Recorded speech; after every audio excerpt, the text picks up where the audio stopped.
Spring training is a great opportunity for younger arms to not only open eyes, but potentially push themselves into a bullpen or rotation role. The Yankees this spring training have plenty of talented arms that are going to be entering camp most likely, or are on the 40-man roster and have yet to make their major league debut. Today, we're going to discuss 3 guys that you should absolutely keep your eyes on this spring training because they can definitely impress and push themselves into a rotation spot or bullpen spot this upcoming season. But before we get into today's video, make sure to like, comment, and subscribe. Check out Empire Sports Media for all your New York sports content, and you can follow me at Ryan Garcia ESM on Twitter. Without further ado, let's get into today's video.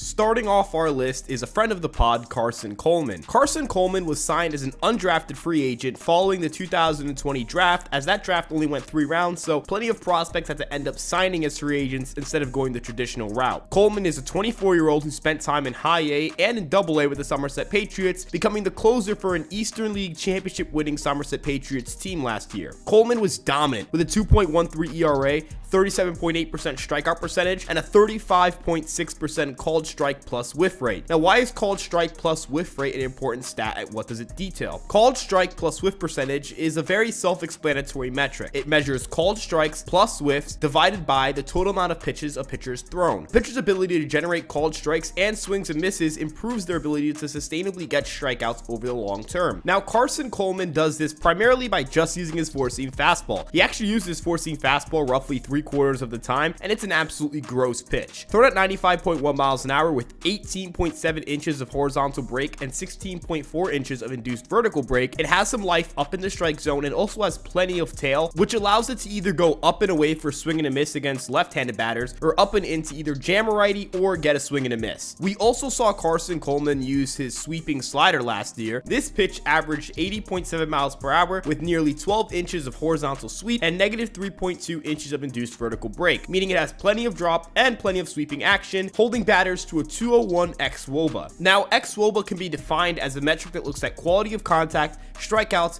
and walks, and can be scaled the way OBP is scaled. So a 201 is pretty damn bad for hitters, but really good for pitchers. This allows Carson Coleman to have 2+ pitches, which is really all you need as a relief pitcher, and because he gets so many swings and misses and doesn't have too much of a walk problem, he should be someone who can fly through the minor leagues, potentially starting out in AAA next year, and then working his way onto the 40-man roster and potentially the major league roster at some point in the summer. The Yankees could definitely use more power arms, and Carson Coleman fits exactly what they like to have, which is power fastballs and sweeping sliders. You can check out more about Carson Coleman in the interview we did pretty recently with him. It'll be in the link in the description. Make sure you check it out. He's a great guy, and I can't wait to see him in spring training this year.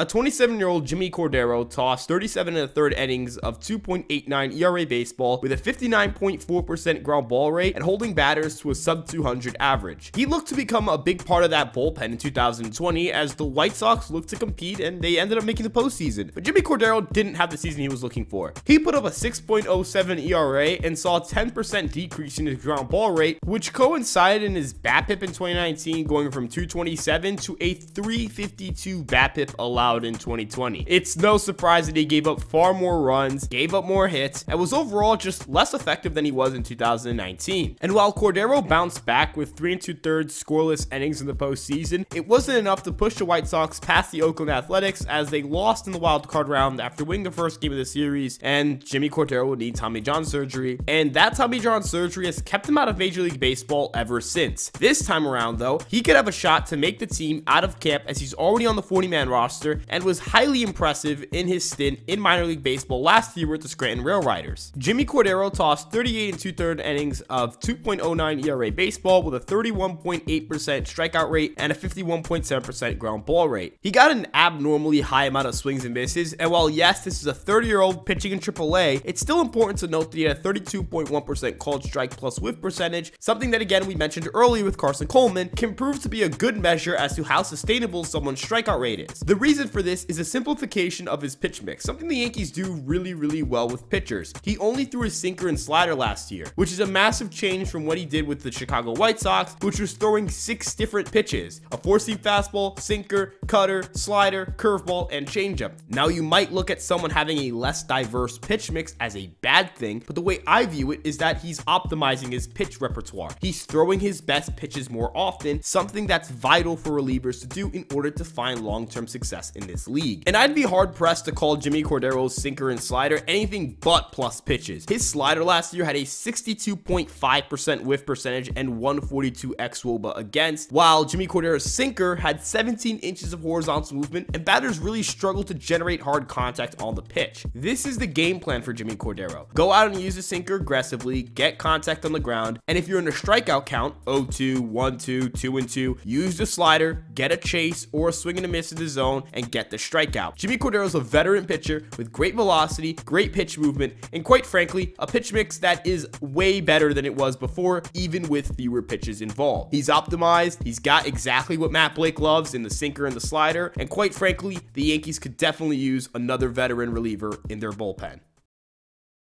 You need to keep your eyes on Matt Crook this spring training. He's on the 40-man roster. He was added this past winter, and he's someone who's going to be able to offer the Yankees a left-handed option and someone who's going to be absolutely brutal on left-handed hitters. Matt Crook is someone that the Yankees should definitely be taking a huge look at, even though he struggled last year in AAA, because he struggled as a starting pitcher. The Yankees most likely aren't going to be using Matt Crook as a starter. I think that ship has kind of sailed already. He hasn't performed very well at AAA as a starting pitcher, and quite frankly, he seems more suited for a bullpen role. His sweeping slider generates nearly 15 inches of horizontal sweep, while his sinker generates nearly 14 inches of horizontal break going the opposite direction. This can sometimes create the illusion of not having great command because batters tend to not chase at his pitches, but it's something he's working on with a cutter. Now, how does a cutter help in this regard? It bridges the gap between the sinker and slider movement profiles, which should help generate more swings because 28 inches of horizontal separation is nasty, but batters are going to start laying off at some point. The cutter should help batters swing more at his stuff, which will help him get either A, more swings and misses if he's throwing the slider, or B, generate soft contact on the sinker and cutter and avoid those dastardly walks. When you measure Matt Crook's stuff, it's really hard not to get excited about what he can do. Now, I ran some of Matt Crook's minor league and spring training data through Cameron Grove's stuff grader. Now, Cameron Grove, who now works for the Cleveland Guardians, developed a pitch grading system